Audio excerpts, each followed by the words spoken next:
Fala pessoal, beleza? Sejam muito bem-vindos aí ao canal.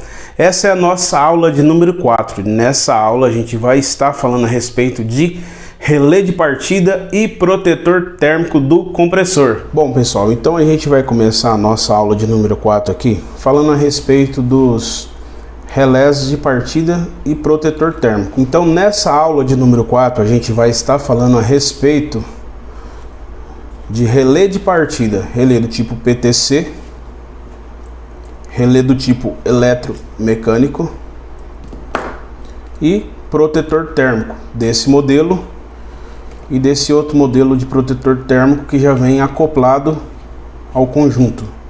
Aí antes da gente começar a ver como que funciona esse relé, como que a gente testa para saber se ele está bom, se ele está com defeito, vamos recapitular a aula de número 3, que a gente falou a respeito de encontrar as bobinas do compressor, que é o comum, a bobina auxiliar e a bobina de trabalho. Então eu vou ligar o meu multímetro aqui, vou colocar ele aqui na escala ômica, essa escala aqui que tem um desenho que parece uma ferradura de um cavalo.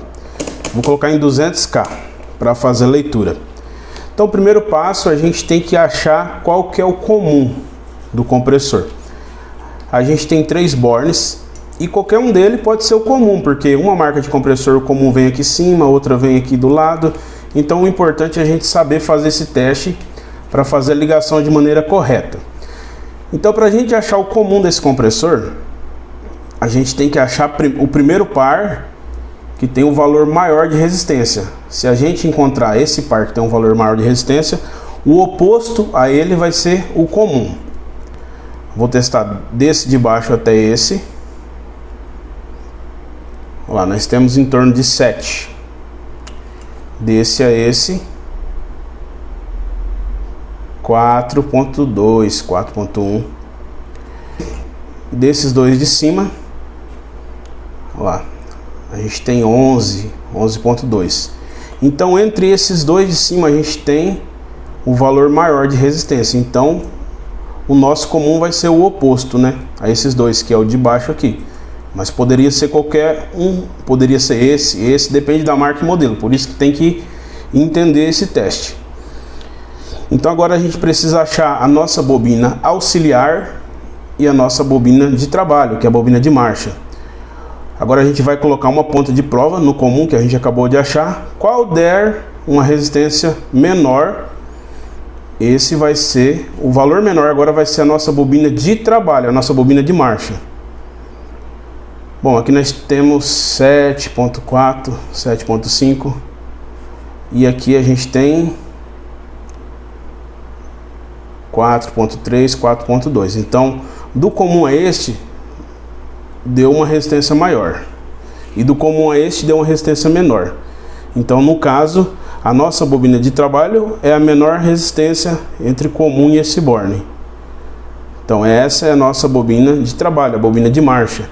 E a que sobrou é a bobina auxiliar. A ligação aqui no compressor, sempre o borne, que é o comum, sempre vai ser interligado nele um protetor térmico. Esse protetor térmico, ele é responsável por fazer a proteção do sistema contra sobrecorrente, contra aquecimento também aqui no motor. Ele vai ser sempre plugado então no comum. E para fazer o teste nele é bastante simples. A gente coloca o nosso multímetro na escala de continuidade, ou escala de BIP aí, como vocês conhecem. E a gente vai colocar aqui entre esse terminalzinho aqui, ó, e entre esse outro aqui, tem que dar continuidade. Se não der, porque ele está partido. Ó, esse protetor térmico está bom. Então é assim que a gente faz o teste do protetor térmico. Aí a gente tem esse modelo aqui e temos esse outro modelo aqui, ó, que ele é redondinho, ele é encostado na lata aqui do compressor. E o teste é do mesmo jeito. A gente coloca uma ponta aqui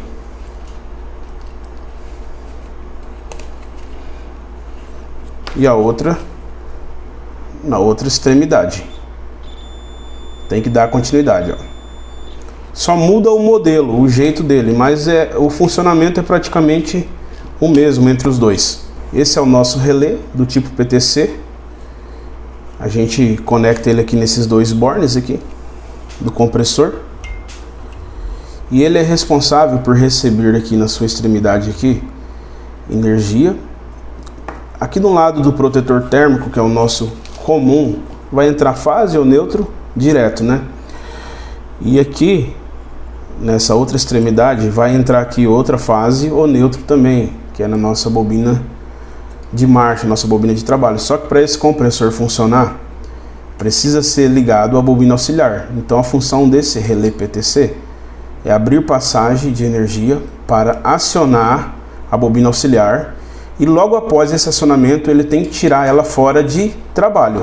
E para estar fazendo o teste nesse relé do tipo PTC é bastante simples. Coloca o multímetro aqui ou na escala de continuidade, ou você pode colocar também na escala de 200 ohms. Coloca uma ponta de prova desse lado e uma outra desse lado. Aí ele vai te mostrar uma resistência ali, ó, tá vendo? 6.8, às vezes um pouquinho mais baixa, às vezes um pouquinho mais alta. E se colocar na escala de bip, ele vai bipar, ó, e vai mostrar também o valor, indicando que ele está funcionando. Aí eu tô com um aqui aberto, ó. Dentro dele tem uma pastilha semicondutora. E essa pastilha, quando ela está fria, ela dá a passagem de um lado para o outro. No caso aqui, ó, nós temos borne de ligação de um lado e de outro. Então quando ela está fria, ela está dando passagem. Então ela dá passagem da bobina de marcha para a bobina auxiliar. Mas aí após o compressor esquentar, aumentar a sua amperagem, que aí já fez a partida, ela esquenta, ela aquece e ela bloqueia o sinal. Não passa mais de um lado para o outro, fazendo então uma bobina auxiliar sair de trabalho. E esse é um relé de partida também, conhecido como relé eletromecânico. Ele tem a mesma finalidade do relé PTC, só que as aplicações dele são em compressores um pouco mais fortes, 1/3, compressores que há uma necessidade maior de partida ou torque. Para fazer o teste se ele está bom ou não é bastante fácil. Coloca o multímetro na escala de continuidade de bip e coloca cada ponta de prova dentro de uma das extremidades dele e a outra no outro lugar, tá vendo? Não deu nada, não bipou. Agora a gente vai virar para baixo, vai ter que bipar. Ó, bipou, erguemos, ele desligou. Isso significa que ele está bom, ele está em funcionamento. Aí quando esse sistema ele é energizado, ele cria um campo magnético aqui dentro desse relé, fazendo fechar o contato entre a bobina marcha e auxiliar, fazendo com que as duas funcionem simultaneamente, somente na hora do pico, né, da partida. Aí a corrente elétrica ela estabiliza, fazendo com que esse contato ele abra novamente e fique só em funcionamento somente a bobina de trabalho, que é a bobina marcha. Essa foi a nossa aula de número 4, espero vocês até a aula de número 5, onde a gente vai estar fazendo as ligações do motor, tanto a ligação normal quanto a ligação com capacitor de partida e capacitor permanente, beleza? Até mais!